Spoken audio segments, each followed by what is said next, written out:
ایک فقیر تھا ملنگ درویش، اس کی عادت یہ تھی کہ اپنے ڈیرے پہ آنے والوں کو کھلاتا، ان کو پلاتا، لیکن ان کو مالی آسودگیاں نہیں تھی۔ ہوتا یہ تھا کہ بعض اوقات لوگ آتے تو ادھار لے کر کے وہ لوگوں کو کھلا دیتا۔ یہ فقیروں کا مزاج ہے، تو جو بھی آتا اس کے ڈیرے سے کھاتا۔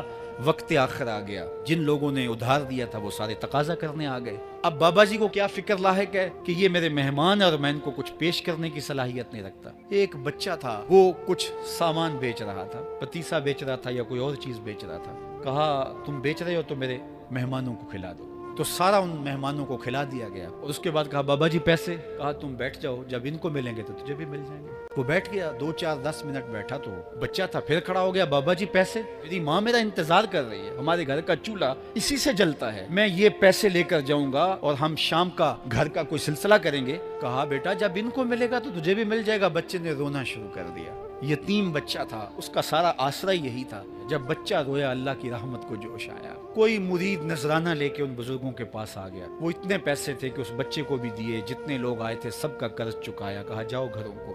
تو سب نے کہا بابا جی ہم صبح سے بیٹھے ہوئے تھے تو یہ نذرانہ دینے والا صبح سے نہیں آیا، تو اب کیسے آ گیا؟ کہا صبح سے تمہارے اندر کوئی رونے والا نہیں تھا، ایک رونے والا آیا تو باقیوں کا بھی کام بن گیا۔ بعض اوقات کسی ایک شخص کی وجہ سے باقیوں کی خطائیں بھی معاف ہوتی ہیں۔